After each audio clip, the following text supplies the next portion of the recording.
ओम नमो भगवते वासुदेवाय नमः। ओम गंगणपतये नमः। ओम दुर्गादेव्यै नमः। जय श्री कृष्ण मित्रों, राधे राधे। आज आप श्रीमद् देवी भागवत पुराण की कथा का 5वां अध्याय श्रीमद् देवी भागवत श्रवणकर्ता के लिए कुछ नियम हैं और उसका फल महात्म्य का वर्णन आज इस 5वें अध्याय में यह संपूर्ण जानकारी प्राप्त करेंगे। प्रिय भक्तजनों, श्रीमद् देवी भागवत महापुराण सभी पुराणों में से अति श्रेष्ठ है और यह तीनों लोकों की जननी साक्षात सनातनी माँ भगवती की महिमा इसमें बताई गई है। जो भी भक्त सच्चे मन से, हृदय से, भाव से श्रीमद् देवी भागवत के आधे श्लोक या चौथाई श्लोक को भी प्रतिदिन सुनता है, पढ़ता है, वह अवश्य ही परम गति को प्राप्त होता है। जिस घर में नित्य श्रीमद् देवी भागवत ग्रंथ का पूजन होता है, वह घर तीर्थ स्वरूप हो जाता है। जो लोग सदा भक्ति और श्रद्धा पूर्वक श्रीमद् देवी भागवत की कथा सुनते हैं, उन्हें सिद्धियों की प्राप्ति होती है। यह श्रीमद् देवी भागवत पुराण सभी 18 पुराणों में से श्रेष्ठ माना जाता है।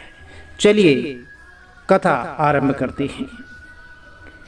ऋषियों ने कहा, हे महाभाग सूत जी, हम लोगों ने श्रीमद् देवी भागवत महात्म्य सुन लिया है और अब इस पुराण के श्रवण की विधि सुनना चाहते हैं।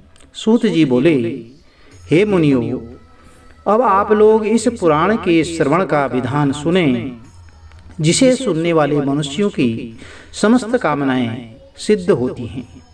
पुराण श्रवण के इच्छुक विद्वान मनुष्य को चाहिए कि वह सर्वप्रथम किसी ज्योतिषी को बुलाकर शुभ मुहूर्त निर्धारित कर लें और इसके लिए ज्येष्ठ मास से लेकर के 6 महीने शुभ कारक होते हैं।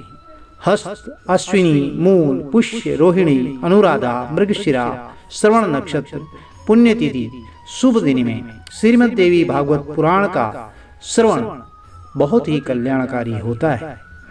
जिस नक्षत्र में बृहस्पति हों, उससे चंद्रमा तक गिनने पर क्रमशः इस प्रकार फल होते हैं। 4 नक्षत्र तक धर्म प्राप्ति, पुनः 4 तक लक्ष्मी की प्राप्ति और इसके बाद 1 नक्षत्र कथा में सिद्धि प्रदान करने वाला होता है। फिर 5वां नक्षत्र परम सुख की प्राप्ति कराने वाला और बाद में 6 नक्षत्र पीड़ा करने वाली, इसके बाद 4 नक्षत्र राजभय उत्पन्न करने वाली और तत्पश्चात 3 नक्षत्र जो है ज्ञान प्राप्ति में बहुत ही सहायक होते हैं।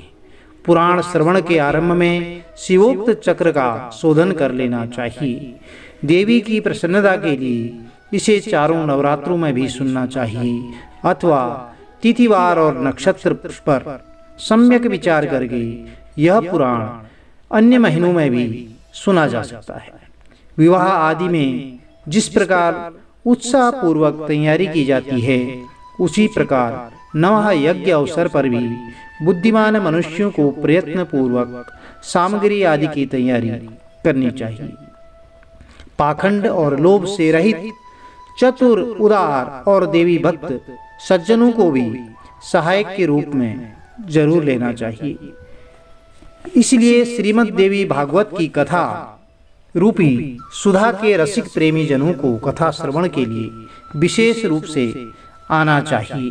ब्राह्मण, क्षत्रिय, वैश्य, शूद्र, चारों वर्णों के स्त्री, पुरुष और ब्रह्मचर्य, गृहस्थ, वानप्रस्थ, संन्यास, इन 4 आश्रमों में निरत मनुष्यों को चाहे सकाम भाव से या निष्काम भाव से अवश्य ही इस कथा का श्रवण करना चाहिए।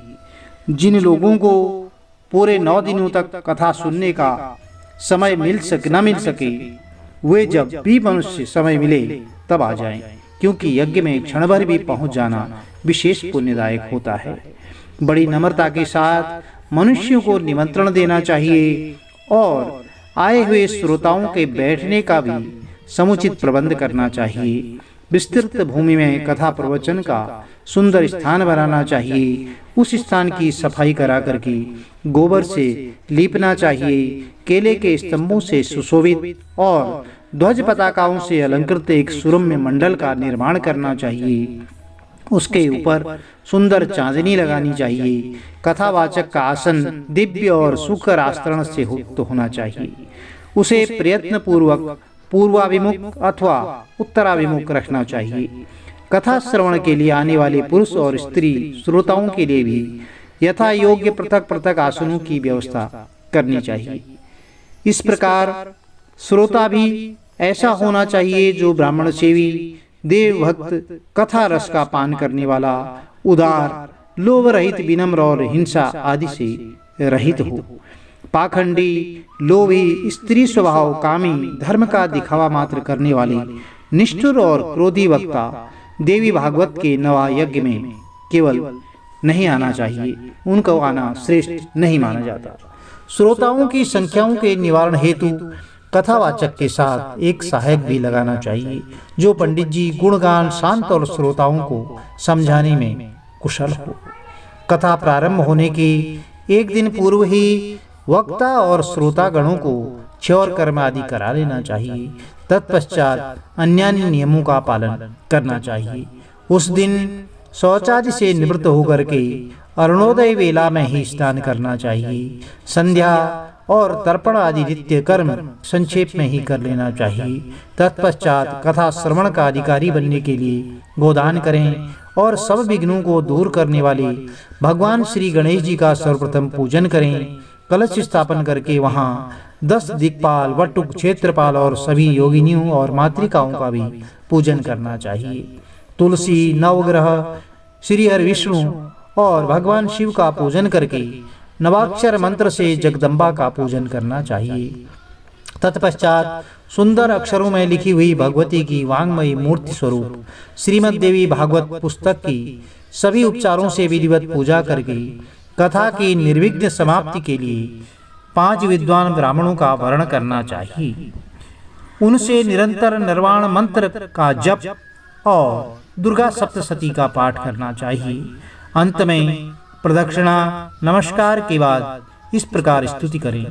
हे कात्यायनी, हे महामाये, हे भुवनेश्वरी, हे कृपामयी, हे भवानी, मैं संसार सागर में डूब रहा हूँ, मेरा उद्धार कीजिए। हे ब्रह्मा विष्णु महेश से पूजनी माता जगदम्बिके, मेरे ऊपर प्रसन्न होइए।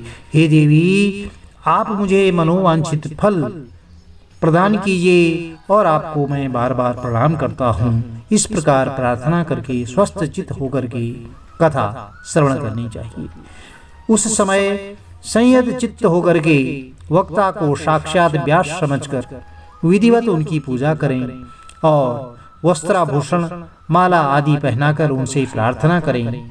समस्त शास्त्र और पुराने इतिहास के ज्ञाता हे व्यास जी, आपको नमस्कार है।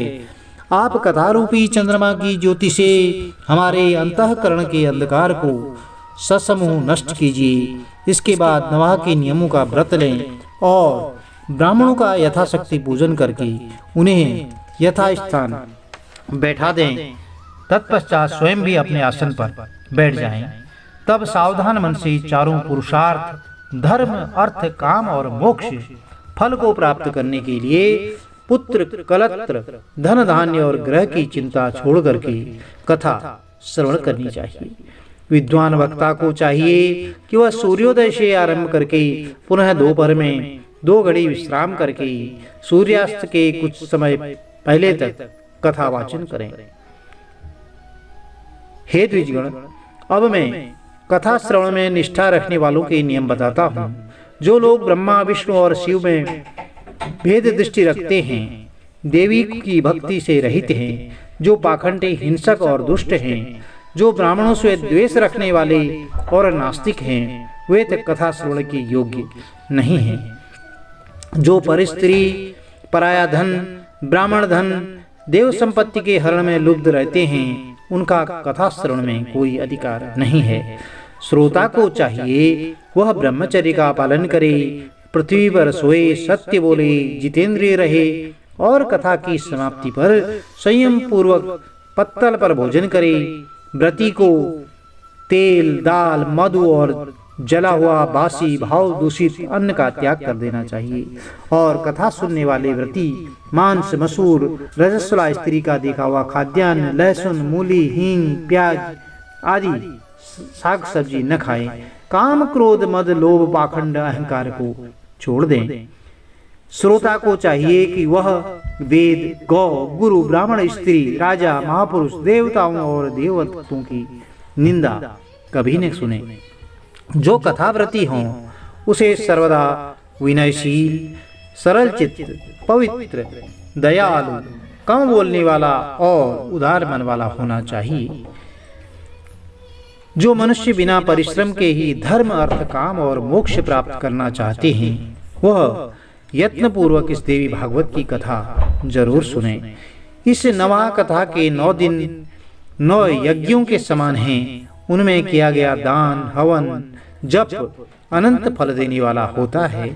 इस प्रकार नवा व्रत करके उसका उद्यापन करना चाहिए। फल की कामना करने वाले पुरुषों को महाष्टमी व्रत के उद्यापन की भांति नवा व्रत का भी उद्यापन करना चाहिए। पुस्तक और कथावाचक दोनों की प्रतिदिन पूजा करनी चाहिए। वक्ता द्वारा दिया हुआ प्रसाद भक्ति पूर्वक ग्रहण करना चाहिए। नवा यज्ञ में जो श्रोता नित्य कुमारी कन्याओं, सुहागिन स्त्रियों और ब्राह्मणों को भोजन कराते हैं, उनसे प्राप्त करते हैं और उनसे प्रार्थना करता है, उसकी कार्य सिद्धि अवश्य सिद्ध हो जाती है। इसमें कोई संदेह नहीं है। सभी त्रुटियों की शांति के निमित्त कथा समाप्ति के दिन गायत्री सहस्रनाम और विष्णु सहस्रनाम का पाठ करना चाहिए, जिनके स्मरण से नाम कीर्तन से तप, यज्ञ, क्रिया आदि में न्यूनता समाप्त हो जाती है। उन श्री हरि विष्णु भगवान का नाम कीर्तन करना चाहिए। कथा समाप्ति के दिन दुर्गा सप्तशती के मंत्रों से अथवा देवी महात्म्य के मूल पाठ से या निर्वाण मंत्र से होम करना चाहिए और घृत सहित पायस द्वारा गायत्री मंत्र का उच्चारण करके हवन करें, क्योंकि यह श्रीमद् देवी भागवत महापुराण गायत्रीमय कहा गया है। कथावाचक को वस्त्र, भूषण, धन आदि के द्वारा सम्मानित करें। श्रद्धा पूर्वक ब्राह्मणों को भोजन कराएं और उन्हें यथाशक्ति दक्षिणा दें। सुहागिन स्त्रियों और कुमारी कन्याओं को साक्षात देवी समझकर उन्हें भोजन कराएं, उन्हें दक्षिणा देवें और अपने मनोरथ की सिद्धि के लिए प्रार्थना करें। जो लोग पुराण जानने वालों की अथवा पापनाशिनी कथा की निंदा करते हैं वे सैकड़ों जन्म तक श्वान की योनि में जाते हैं, और जो लोग कथावाचक के बराबर आसन पर बैठ कर के कथा सुनते हैं उन्हें गुरु के आसन पर बैठने का पाप लगता है और वे नरक में वास करते हैं। जो लोग वक्ता को प्रणाम करके बिना ही कथा सुनते हैं वे जन्मांतर में विषैले वृक्ष होते हैं। इस प्रकार जो लोग लेटे लेटे कथा सुनते हैं वे अजगर, सांप की योनि प्राप्त करते हैं। जो मनुष्य कभी भी पुराण की कथा नहीं सुनते वे घोर नरक में भोग करके सुअर की योनि प्राप्त करते हैं। इस तरह प्रिय भक्तजनों कुछ नियम हैं और इन नियमों का हमें कथा श्रवण करते समय पालन करना चाहिए। किसी शत्रु राजा से भय होने पर, महामारी के समय, अकाल पड़ने पर या राष्ट्र भंग के अवसर पर उसकी शांति के लिए यह पुराण जरूर श्रवण करना चाहिए। हे विप्रो, भूत प्रेत आदि के शमन के लिए, शत्रु से राज्य प्राप्त करने के लिए और पुत्र प्राप्ति के लिए श्रीमद् देवी भागवत का श्रवण जरूर करना चाहिए। जो श्रीमद् देवी भागवत के आधे श्लोक या चौथाई श्लोक को भी प्रतिदिन सुनता है, पढ़ता है, वह परम गति को प्राप्त होता है। स्वयं भगवती जगदम्बा ने इस पुराण को सर्वप्रथम केवल आधे श्लोक में ही प्रकाशित किया, वही बाद में शिष्य प्रशिष्यों के द्वारा देवी भागवत के रूप में विस्तृत कर दिया गया। गायत्री से बढ़कर न कोई धर्म है, न तप है, न कोई देवता है, न कोई मंत्र है। भगवती अपना गुणगान करने वाले की सदैव रक्षा करती हैं, इसी कारण से उन्हें गायत्री कहा जाता है। वे भगवती गायत्री इस पुराण में अपने रहस्यों सहित विराजती हैं। अतः भगवती को प्रसन्न करने वाले इस देवी भागवत की 16वीं कला के समान भी अन्य पुराण नहीं हो सकते। श्रीमद् देवी भागवत पुराण बहुत ही निर्मल है, जो ब्राह्मणों का अमूल्य धन है, जिसमें स्वयं धर्मपुत्र नारायण ने पवित्र धर्म का वर्णन किया है। इस प्रकार हे विप्रो, इस महापुराण के सदृश दूसरा कोई उत्तम पुराण इस लोक में नहीं है। इसलिए आप लोग सदा इस देवी भागवत पुराण का भली भांति सेवन करें, जिनके संपूर्ण प्रभाव को ब्रह्मा विष्णु शिव भगवान शेष भी भली भांति नहीं जान सकते, जबकि वे उन्हीं के अंशज भी हैं। तब दूसरे देवता उन्हें कैसे जान सकेंगे। उन भगवती जगदम्बिका को मेरा निरंतर प्रणाम है, जिनके चरण कमलों की धूलि पाकर के ब्रह्मा समस्त संसार की रचना करते हैं, भगवान विष्णु निरंतर पालन करते हैं और रुद्र संहार करते हैं। दूसरे किसी उपाय से वे अपना कार्य करने में समर्थ नहीं हो सकती। ऐसी उन भगवती जगदम्बिका को मेरा सतत प्रणाम है। अमृत सागर के तट पर कल्प वृक्ष की वाटिका से सुशोभित मणिद्वीप में स्थित बहुवर्णान चित्रित चिंतामणिमय भवन में और परम शिव के हृदय में विराजमान रहने वाली और मंद मंद मुस्कान युक्त मुखमंडल वाली जगदम्बा का ध्यान करके मनुष्य सांसारिक सुखों का उपभोग करता है और अंत में निश्चय ही मोक्ष को प्राप्त करता है।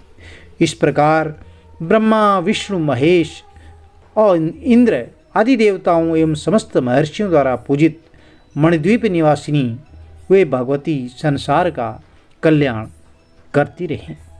बोलिए अम्बे मात की जय, भगवती मैया की जय। प्रिय भक्तजनों, यह देवी श्रीमद् भागवत महापुराण का पंचम महात्म्य संपूर्ण हुआ। कल से श्रीमद् देवी भागवत महापुराण प्रथम स्कंद पहला अध्याय श्रवण किया जाएगा। सभी वीडियो में अंत तक बने रहने के लिए आपका बहुत बहुत धन्यवाद। इसी तरह की अन्य वीडियोज़ को देखने के लिए चैनल को लाइक कीजिए, शेयर कीजिए, सब्सक्राइब कीजिए, साथ में बेल आइकन अवश्य प्रेस कर दीजिए, जिससे कि आने वाले वीडियोज़ की नोटिफिकेशन आपको ठीक समय पर मिलती रहे। माँ अन्नपूर्णा, माँ जगदम्बिका आपके मनोरथ सिद्ध करें। जय माता दी। आपका दिन शुभ हो।